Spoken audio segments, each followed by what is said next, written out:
কাশিয়ানীতে বিএনপির বর্ধিত সভা ও ইউনিয়ন আহ্বায়ক কমিটি গঠন। বিএনপির আয়োজনে দলের বর্ধিত সভা অনুষ্ঠিত হয়েছে। এ বর্ধিত সভার প্রথম অধিবেশনে কাশিয়ানী সদর ইউনিয়ন কমিটি বিলুপ্ত করে নতুন আহ্বায়ক কমিটি গঠনের সিদ্ধান্ত নেওয়া হয়।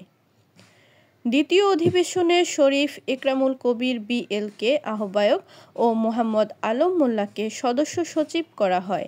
সেই সাথে ৭ জন যুগ্ম আহ্বায়ক ও ১ জন সদস্য করে মোট ১০ জনের নাম ঘোষণা করা হয়। এ সময় উপজেলা বিএনপির সভাপতি মোহাম্মদ গোলাম মোস্তফা মোল্লা ও সাধারণ সম্পাদক শেখ মোহাম্মদ সেলিম ৩১/৫১ সদস্য বিশিষ্ট সদর ইউনিয়ন বিএনপির আহ্বায়ক কমিটি প্রস্তুত করে উপজেলা বিএনপির দপ্তরে জমা দেওয়ার নির্দেশ দেন নবনির্বাচিত আহ্বায়কদের এবং ১ মাসের মধ্যে কাশিয়ানী সদর ইউনিয়নের ৯ ওয়ার্ড কমিটি গঠন করার নির্দেশ দিয়েছেন উপজেলা বিএনপির নেতৃবৃন্দ।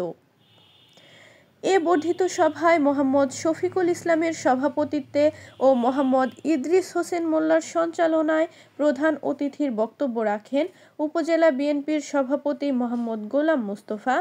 বিশেষ অতিথির বক্তব্য রাখেন সাধারণ সম্পাদক শেখ মোহাম্মদ সেলিম।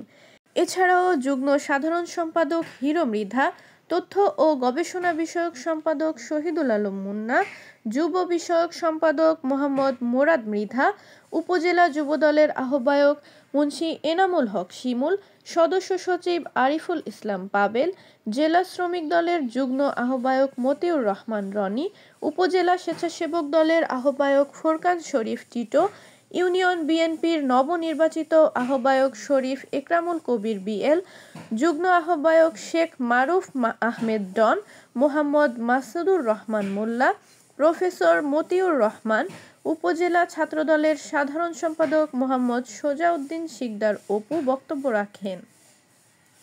এ সময় উপজেলা বিএনপির সহসভাপতি হাসানুজ্জামান মিল্টন, সানজিদা হান্নান রাহেলা, সাংগঠনিক সম্পাদক মোহাম্মদ জাহিদুর রহমান জায়দার, যুগ্ম সাধারণ সম্পাদক খান রফিকুল ইসলাম রব্বানী, মোহাম্মদ কাইয়ুম আহমেদ, দপ্তর সম্পাদক নূরে বোরহান লিটন, অর্থ বিষয়ক সম্পাদক হুমায়ুন শরীফ, মানবাধিকার বিষয়ক সম্পাদক ফায়েকুজ্জামান লিটু, ছাত্রদলের সভাপতি মোহাম্মদ আমিরুল ইসলাম সোহেল সহ বিএনপি ও অঙ্গ সংগঠনের নেতাকর্মীরা উপস্থিত ছিলেন।